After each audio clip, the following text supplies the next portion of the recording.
नमस्कार किसान भाइयों और दोस्तों। क्या आप भी अपने गेहूं की फसल में कल्लों की संख्या को लेकर चिंतित हैं और आपको लगता है कि महंगे खाद और दवाइयां डालने के बाद ही बम्पर पैदावार मिल सकती है? तो आज का ये वीडियो आपकी सोच और आपकी खेती करने का तरीका दोनों बदल देगा। जरा सोचिए, अगर मैं आपसे कहूं कि आपको हजारों रुपए खर्च करने की जरूरत नहीं है, बल्कि आपकी जेब में पड़े मात्र 300 रुपए आपके खेत की तकदीर बदल सकते हैं, तो क्या आप यकीन करेंगे? जी हाँ, अक्सर हम देखते हैं कि पड़ोसी किसान के खेत में गेहूं की फसल लहलहा रही होती है। एक एक पौधे से 15 से 20 कल्ले निकले होते हैं और पूरा खेत हरे सोने जैसा चमक रहा होता है, जबकि हमारे खेत में वही पुरानी पीली पड़ चुकी फसल और कमजोर पौधे नजर आते हैं। इसका कारण ये नहीं है कि उन्होंने बहुत पैसा खर्च किया है, बल्कि इसका कारण ये है कि उन्होंने सही समय पर सही पोषक तत्वों का कॉकटेल अपनी फसल को दिया है। आज के इस वीडियो में हम जिस जादुई फॉर्मूले की बात करने वाले हैं, वो पूरी तरह से वैज्ञानिक शोध और कृषि विशेषज्ञों के अनुभवों पर आधारित है, जो न केवल आपकी लागत घटाएगा, बल्कि रातों रात आपकी फसल में फुटाव की प्रक्रिया को दोगुना कर देगा।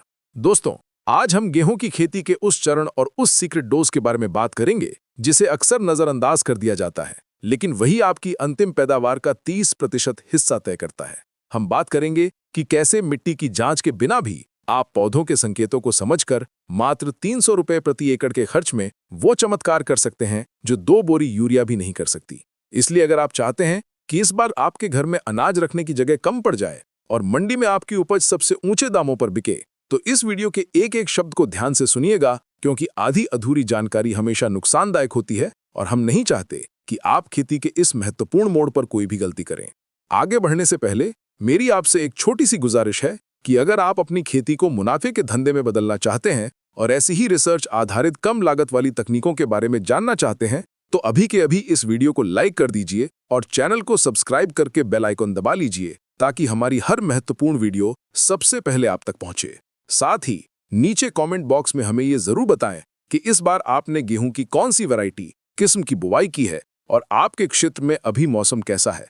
आपके कॉमेंट से हमें ये समझने में मदद मिलती है कि किन किस्मों पर हमें और अधिक रिसर्च करने की आवश्यकता है, तो कमेंट करना बिल्कुल न भूलें। अब सबसे पहले हमें ये समझना होगा कि गेहूं के पौधे में फुटाव या कल्ले निकलने का विज्ञान क्या है, क्योंकि जब तक आप पौधे की आंतरिक क्रियाओं को नहीं समझेंगे, तब तक आप सही इलाज नहीं कर पाएंगे। गेहूं की फसल में बुआई के करीब 20 से 25 दिन बाद क्राउन रूट इनिशिएशन यानी CRI स्टेज आती है, जिसे हम ताज मूल अवस्था भी कहते हैं। ये वो समय होता है जब पुराने बीज की जड़ें अपना काम खत्म कर रही होती हैं और नई जड़ें, जो मिट्टी के ठीक नीचे गांठ से निकलती हैं, पौधे को संभालने का काम शुरू करती हैं। यही वो निर्णायक समय होता है जब पौधा ये तय करता है कि उसे केवल एक तने पर बढ़ना है या फिर अपने आसपास से नए गल्ले फोड़ने हैं।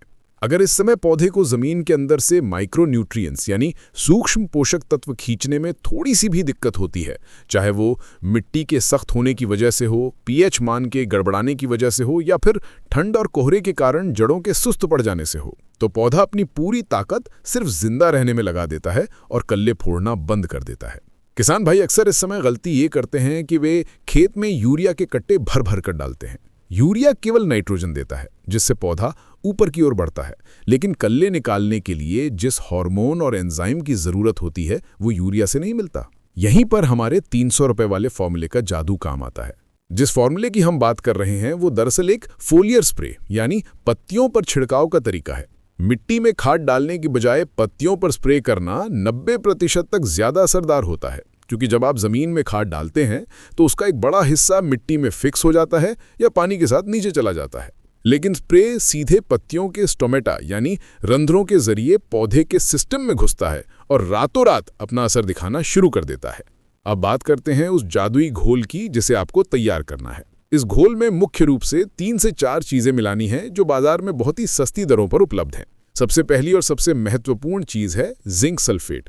आपको 33% वाला जिंक सल्फेट लेना है, जिसकी मात्रा 700 ग्राम प्रति एकड़ रखनी है, या अगर आप 21% वाला जिंक इस्तेमाल कर रहे हैं तो 1 किलोग्राम ले सकते हैं। जिंक ही वो तत्व है जो पौधे में ऑक्सिन नामक हार्मोन बनाता है और यही हार्मोन नई शाखाओं और कल्लों के निर्माण के लिए जिम्मेदार होता है। बिना जिंक के आप कितना भी यूरिया डाल लें, फुटाव उस स्तर का नहीं होगा। दूसरी चीज जो आपको लेनी है वो है फेरस सल्फेट या फिर मैंगनीज सल्फेट। कई बार गेहूं में पीलापन नाइट्रोजन की कमी से नहीं बल्कि मैंगनीज की कमी से आता है। खासकर उन खेतों में जहां धान की खेती के बाद गेहूं लगाया गया है। मैंगनीज सल्फेट आपको 500 ग्राम प्रति एकड़ लेना है।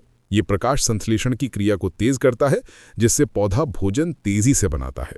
तीसरी और बहुत महत्वपूर्ण चीज है यूरिया, लेकिन इसे जमीन में नहीं डालना है, बल्कि इसका घोल बनाना है। आपको 1 से 1.5 किलोग्राम यूरिया लेना है। स्प्रे में यूरिया मिलाने का मकसद नाइट्रोजन की कमी पूरी करना नहीं है, बल्कि ये पौधे के पत्तों पर मौजूद छिद्रों को खोलने का काम करता है, जिससे जिंक और मैंगनीज का अवशोषण कई गुना बढ़ जाता है। यूरिया एक कैरियर यानी वाहक का काम करता है, जो बाकी तत्वों को पौधे के अंदर खींच ले जाता है। इसके अलावा अगर आपका बजट अनुमति दे तो आप इसमें ह्यूमिक एसिड भी मिला सकते हैं। ह्यूमिक एसिड कोई खाद नहीं है, बल्कि ये मिट्टी और जड़ों के बीच एक पुल का काम करता है। ये सफेद जड़ों का विकास इतनी तेजी से करता है कि पौधा मिट्टी में पड़े उन तत्वों को भी सोखने लगता है जो पहले उसे नहीं मिल पा रहे थे। बाजार में अच्छी क्वालिटी का 98% वाला ह्यूमिक एसिड बहुत कम दाम में मिल जाता है, जिसे आप 25 से 30 ग्राम प्रति पंप या 250 ग्राम प्रति एकड़ के हिसाब से मिला सकते हैं। इन सभी चीज़ों की कुल कीमत का अगर आप हिसाब लगाएंगे तो जिंक सल्फेट, थोड़ी सी यूरिया और मैंगनीज मिलाकर ये खर्च लगभग 250 से 300 रुपये प्रति एकड़ के आसपास ही बैठता है, जो कि एक बोरी डीएपी या महंगे ग्रोथ प्रमोटर की तुलना में ना के बराबर है। अब सबसे महत्वपूर्ण हिस्सा आता है कि इस घोल को तैयार कैसे करना है और छिड़काव कब करना है, क्योंकि विधि में गलती करने पर पत्तियां जल भी सकती हैं।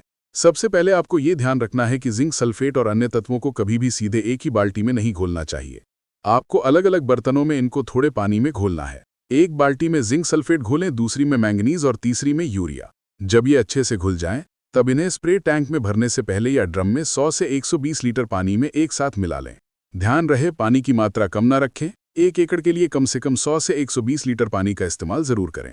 अब बात करते हैं छिड़काव के सही समय की। स्प्रे का सबसे बेहतरीन परिणाम तब मिलता है जब आपकी फसल 30 से 40 दिन की अवस्था में हो, यानी पहले पानी के बाद जब पैर जमीन पर टिकने लगे। अगर आपने पहला पानी लगा दिया है और खरपतवार नाशक का छिड़काव कर दिया है, तो उसके कम से कम 5 से 7 दिन बाद ही ये टॉनिक स्प्रे करें। कभी भी खरपतवार नाशक या हर्बिसाइड के साथ इस पोषक तत्व वाले घोल को मिलाकर स्प्रे ना करें। ये एक बहुत बड़ी गलती है जो किसान भाई अक्सर समय बचाने के चक्कर में करते हैं।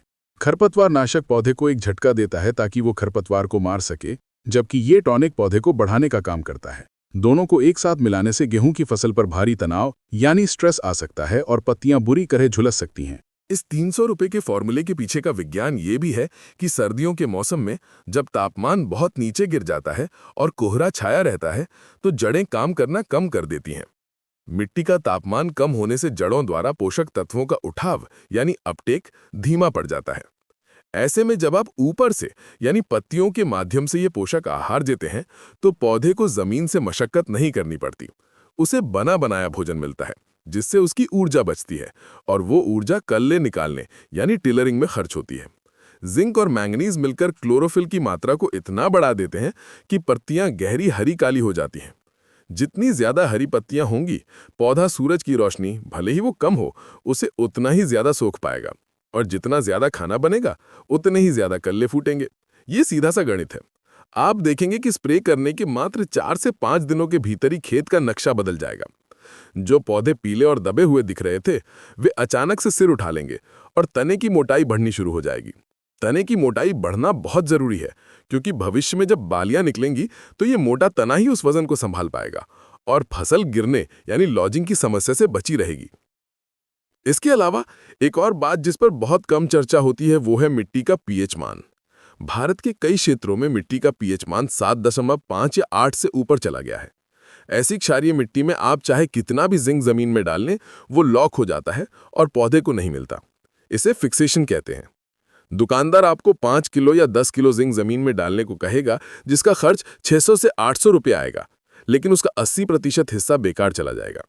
वहीं जब आप स्प्रे विधि या फोलियर एप्लीकेशन अपनाते हैं, तो आप मिट्टी की इस समस्या को पूरी तरह बाईपास कर देते हैं।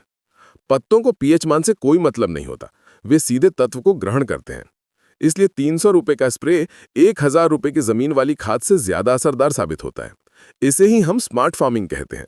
कम लागत में ज्यादा उत्पादन लेने का यही मूल मंत्र है। हमें यह भी समझना चाहिए कि गेहूं की फसल में कल्ले निकलने का समय सीमित होता है।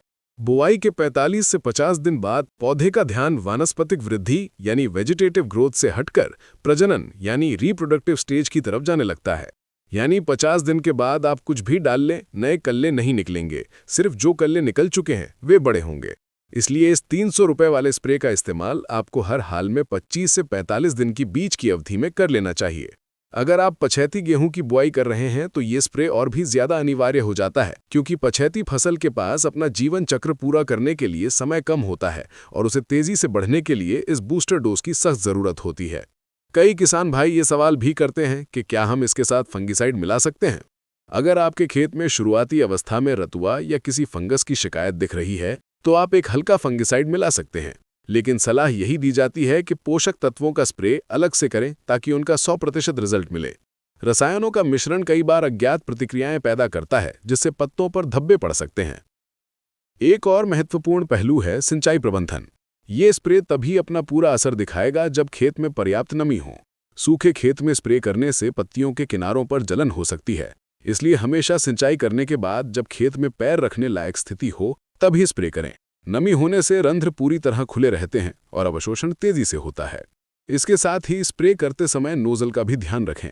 कट नोजल या फ्लैट फैन नोजल का इस्तेमाल करें, जिससे फव्वारा बारीक बने और पूरी पत्ती पर समान रूप से बूंदें जम जाएं। अगर बूंदें मोती जैसी बनकर पत्ती से नीचे टपक गईं तो दवा बर्बाद हो जाएगी। इसलिए सिलिकॉन आधारित चिपकों का इस्तेमाल करना भी एक समझदारी वाला कदम हो सकता है, जो मात्र 20-30 रुपए का अतिरिक्त खर्च बढ़ाएगा, लेकिन दवा को पत्तों पर चिपका कर रखेगा, भले ही स्प्रे के कुछ घंटों बाद बारिश हो जाए या तेज हवा चले। अंत में ये समझना जरूरी है कि खेती में लाभ केवल उत्पादन बढ़ाने से नहीं, बल्कि लागत घटाने से भी होता है। आज बाजार में हजारों तरह के बायो प्रोडक्ट्स, जादुई टॉनिक और ग्रोथ प्रमोटर्स आ गए हैं, जो दावा करते हैं कि वे फसल को 2 गुना कर देंगे। उनकी कीमतें 500 रुपए से लेकर 2000 रुपए प्रति एकड़ तक होती हैं। लेकिन अगर आप उनकी बोतल के पीछे लिखे कॉम्पोजिशन या सामग्री को पढ़ेंगे तो आप पाएंगे कि उनमें भी मुख्य रूप से zinc, humic acid, amino acid या सीवीड एक्सट्रैक्ट ही होता है। तो फिर वही तत्व 10 गुना ज्यादा दाम देकर क्यों खरीदे जाएं, जब आप खुद उन्हें कच्चा माल खरीदकर सही अनुपात में मिला सकते हैं। ये 300 रुपए का फॉर्मूला आपको आत्मनिर्भर बनाता है। ये आपको बाजार के भ्रामक विज्ञापनों से बचाता है और आपको एक वैज्ञानिक किसान बनाता है। जब आप खुद परिणाम देखेंगे तो आपको अपनी मेहनत और समझ पर गर्व होगा। तो किसान भाइयों, इस बार की गेहूं की फसल में अपनी गाढ़ी कमाई को महंगे उत्पादों पर बर्बाद ना करें। विज्ञान पर भरोसा करें और इस सस्ते लेकिन बेहद कारगर फॉर्मूले को अपनाएं। याद रखें, जिंक 33% या 21%, यूरिया, मैंगनीज और अगर संभव हो तो ह्यूमिक एसिड, बस यही वो जादुई मिश्रण है जिसकी आपकी फसल को इस समय सबसे ज्यादा जरूरत है। इसे सही समय यानी पहले पानी के बाद और सही विधि यानी साफ पानी में अलग अलग घोल कर प्रयोग करें। मैं दावे के साथ कह सकता हूं कि 10 दिन बाद जब आप अपने खेत पर जाएंगे तो आपको पौधों की रंगत और कल्लों की संख्या में जमीन आसमान का अंतर दिखाई देगा। फुटाव ऐसा होगा कि पड़ोसी भी आपसे पूछने आएंगे कि इस बार आपने खेत में क्या डाला है। खेती में ज्ञान ही सबसे बड़ी शक्ति है और सही समय पर लिया गया छोटा सा निर्णय बड़े मुनाफे का कारण बनता है। उम्मीद है कि ये जानकारी आपके लिए बेहद फायदेमंद साबित होगी। अगर आपको लगता है कि इस वीडियो से आपको कुछ नया सीखने को मिला है तो इसे अपने तक सीमित न रखें, बल्कि अपने साथी किसान भाइयों के साथ व्हाट्सएप ग्रुप्स और फेसबुक पर शेयर जरूर करें, ताकि वे भी कम खर्च में अच्छी पैदावार ले सकें। खेती किसानी से जुड़ी ऐसी ही सटीक, वैज्ञानिक और फायदेमंद जानकारियों के लिए चैनल को सब्सक्राइब करना न भूलें। हम जल्द ही मिलेंगे एक और बेहतरीन वीडियो के साथ। तब तक के लिए अपने और अपनी फसल का ध्यान रखें। धन्यवाद। जय जवान, जय किसान।